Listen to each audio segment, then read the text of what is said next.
আসসালামু আলাইকুম। যে যেখান থেকে ভিডিওটি দেখছেন সবাইকে অসংখ্য ধন্যবাদ। আজ আমি আপনাদের সাথে শেয়ার করব বিয়েবাড়ির স্বাদের চিকেন রোস্ট। এজন্য প্রথমে রোস্টের মশলাটা আমি রেডি করে নেব। আর রোস্টের মশলার জন্য আমি এখানে নিয়েছি একটা জয়ফল, হাফ চামচ জয়ত্রী, হাফ চামচ কালো গোলমরিচ, 10-12টা সাদা এলাচ, 4টা কালো এলাচ এবং 3-4 টুকরো দারুচিনি। সবগুলো আমি তেলে ব্লেন্ডারে ব্লেন্ড করে নেব। এখন একটা পেস্ট রেডি করব। এখানে নিয়েছি 4 চামচ পরিমাণ বাদাম বাটা এবং 1 চামচ ধনিয়ার গুঁড়া দিয়ে দিলাম, 1 চামচ মরিচের গুঁড়া। এখন দিয়ে দেবো 1 চামচ রোস্টের ওই মশলাটা যেটা তৈরি করলাম, আর দেব 4 চামচ পরিমাণ সাদা টক দই, আর দেবো 1 চামচ কেচাপ। সব কিছু ভালোভাবে মিশিয়ে নেব। মেশানো হয়ে গেলে এখন একটা সাইডে রেখে দেব। এখন আমি নিয়েছি এখানে চিকেন। আমি চিকেনের 4 পিস নিয়ে নিয়েছি। সবগুলো ভালোভাবে ধুয়ে এভাবে কেটে নিয়েছি। এখন দেব লবণ এবং 1 ফালি লেবুর রস। সব কিছু ভালোভাবে মিশিয়ে আমি এটা রেখে দেব 10 মিনিটের জন্য।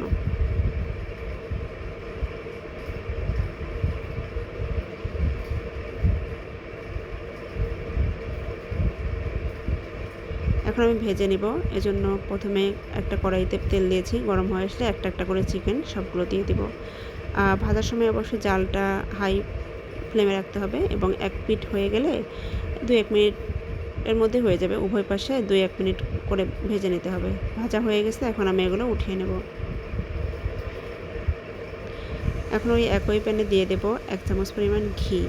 ঘিটা গলে গেলে আমি এতে দিয়ে দেব 1 টুকরো তেজপাতা, আবার 2 টুকরো দারুচিনি, 3টা সাদা এলাচ, 2টা লবঙ্গ এবং 3-4টা কালো গোলমরিচ।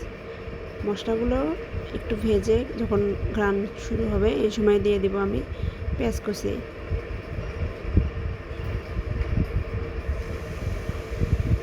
আমি হাফ কাপের মতো পেঁয়াজ কুচি দিয়ে দিলাম। পেঁয়াজটা দিয়ে ভালোভাবে একটু ভেজে নেব। বেশি বাদামি করা যাবে না, জাস্ট হালকা একটু বাদামি।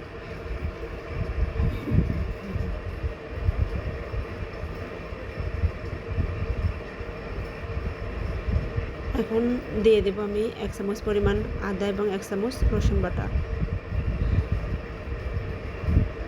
আর দিয়ে দেব হাফ কাপের মতো পেঁয়াজের পেস্ট।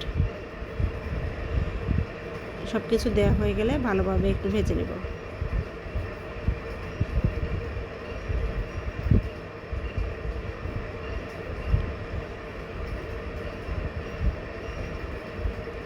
এখন আমি দিয়ে দেব ওই রেডি করে রাখা পেস্টটা, দিয়ে আবারও কিছুক্ষণ মশলাগুলো কষিয়ে নেব। আমি একটু একটু করে পানি দেব আর মশলাটা ভালোভাবে কষাবো। আমি প্রায় 1 কাপের মতো পানি ব্যবহার করব। সব একসাথে দেব না, একটু একটু করে দেব আর ঢাকনা দিয়ে ঢেকে মশলাটা ভালোভাবে কষিয়ে নেব।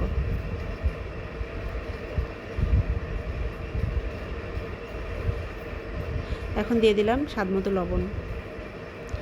আবারও সব কিছু ভালোভাবে মিশিয়ে নেব। মশলাটা যত বেশি সময় নিয়ে কষানো হবে রোস্টের টেস্টটাও ততটাই ভালো আসবে।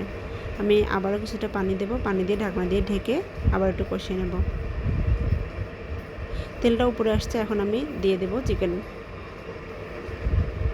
সবগুলো পিস দিয়ে আবারও ঢাকনা দিয়ে ঢেকে দেব। 2 মিনিট পর আবারও উল্টিয়ে দেব এবং ঢাকনা দিয়ে ঢেকে রেখে দেব আরও 1 মিনিট।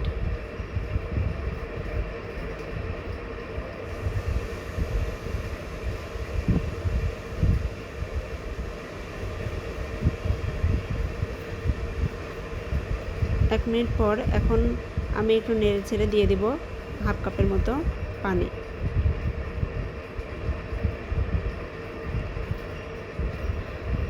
পানিটা দিয়ে ভালোভাবে মিশিয়ে নিয়ে আবারও ঢাকনা দিয়ে ঢেকে দেব আর অপেক্ষা করব একটা বলক আসা পর্যন্ত। বলক এসে গেছে, এখন আমি ঢাকনাটা খুলে অ্যাড করব 1 কাপ দুধ। আমি এখানে গুঁড়ো দুধ নিয়ে নিয়েছি, আপনারা চাইলে গুঁড়ো দুধ গুলিয়েও নিতে পারেন। আবারও ঢেকে অপেক্ষা করব সিদ্ধ হওয়া পর্যন্ত। চুলার হিটটা আমি মিডিয়ামে রেখেছিলাম। আমার চিকেনটা প্রায় সিদ্ধ হয়ে এসেছে আর তেলটাও উঠে এসেছে। আমি আরও কিছুক্ষণ জাল করব। এখন আমি দিয়ে দেব 4টা কাঁচামরিচ আর দিয়ে দেব 1 মুঠ পরিমাণ পেঁয়াজ বেরেস্তা। দিয়ে ঢাকনাটা ঢেকে দেব। আর 2-3 মিনিট রেখে এই সময় আঁচটা একদম লো রাখবো। হয়ে গেছে আমার এটা। আমি এখন চুলাটা বন্ধ করে দিব। বন্ধ করে আমি বাটিতে ঢেলে নিব। সবাইকে অসংখ্য ধন্যবাদ। আসসালামু আলাইকুম।